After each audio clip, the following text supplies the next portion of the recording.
Hello, welcome to Unicorn Princess Tarot. So, ito yung reading natin for Earth Sign, Taurus, Virgo, Capricorn. Take only what resonates, guys. Bale, hindi ito magre-resonate sa lahat, kasi hindi ko naman talaga makukuha lahat ng energy ng Earth Sign sa mundo. But anyway, kung hindi mag-relate, mag-resonate sa'yo, okay lang yun. May mga next readings pa naman. Okay, kung gusto mo magpa-personal reading, Jing Tarot Reader, search mo lang siya sa Facebook. Okay. Earth Sign.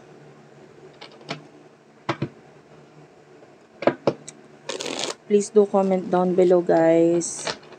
Malapit na po mag-October. So, mamimili na si Madam Jing ng maswerteng mabibigyan ng personal reading.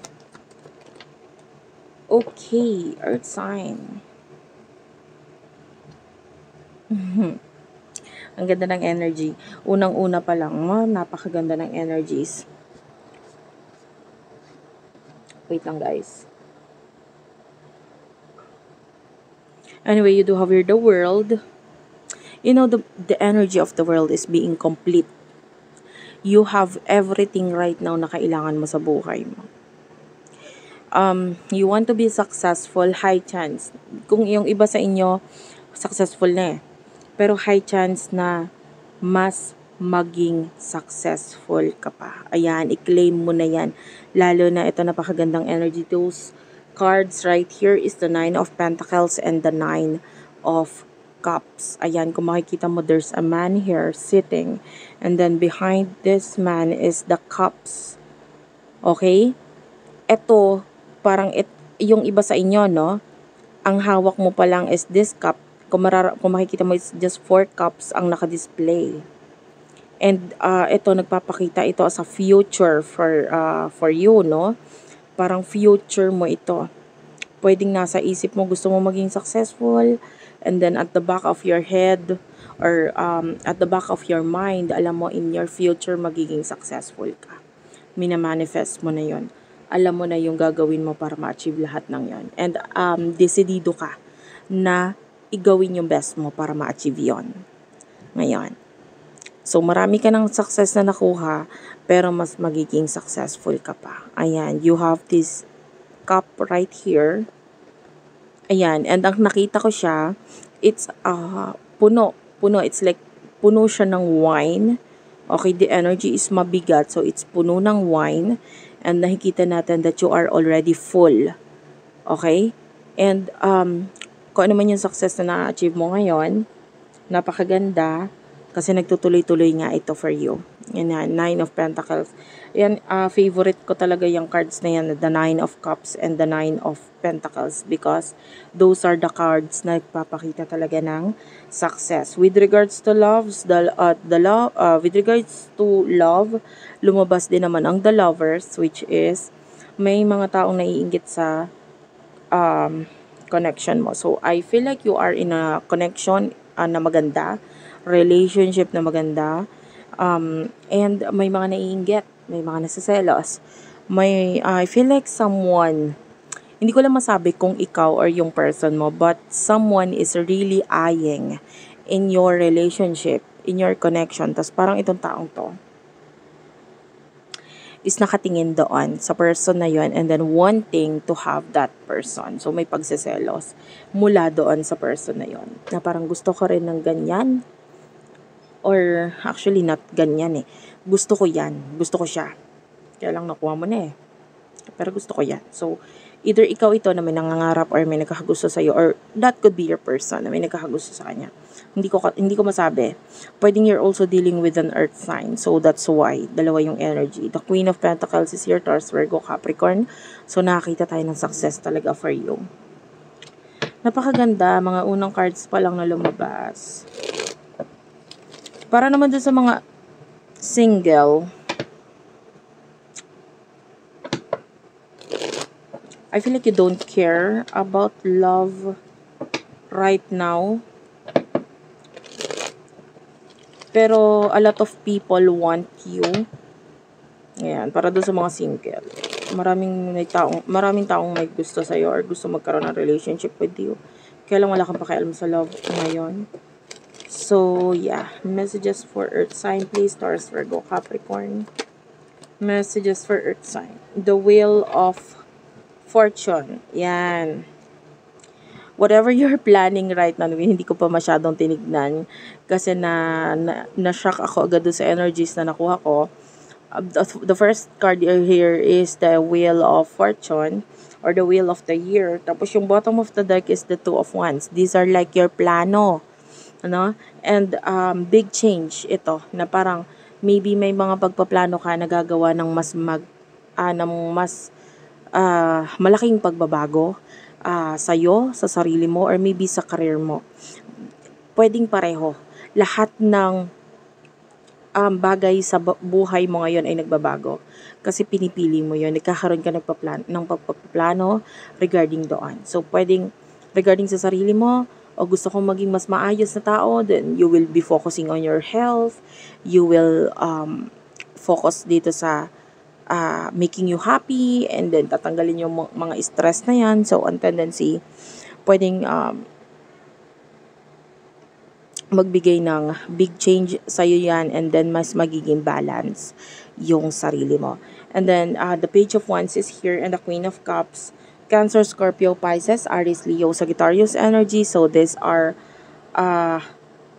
someone, I can see a message coming from this person na parang hindi mo ine-expect na magbe-message sa'yo. And then, parang malaking gulat sa'yo to. Bakit ang message tong taon to? May message na ikagugulat mo na bakit ang message sa akin tong taon to. Parang ganun. There's a person. A particular person. Yeah.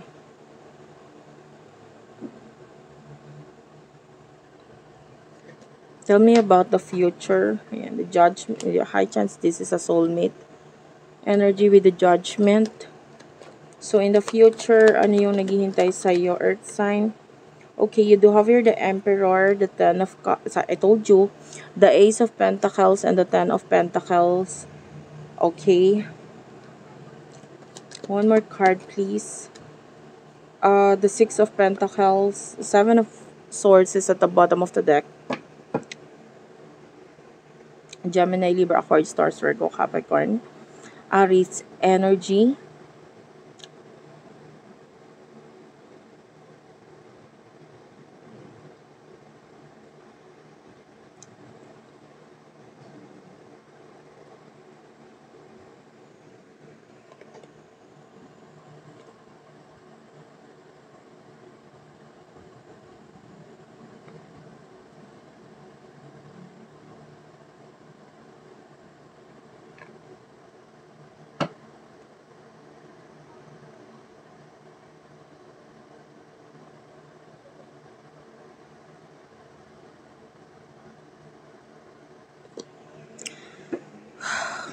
I feel like may person, oh my gosh, wait lang. May lumipad na ipis, wait lang. Okay. Sorry, pinawisan ako guys kasi may lumipad na ipis gumanon. So, takot ako. Game. Bale, pinapatay ko muna siya. Hindi ko kaya. Okay, game. Balik. Future. Saan na ba tayo? Ayan, nakakita talaga tayo ng money dito sa future mo with the Ace of Pentacles.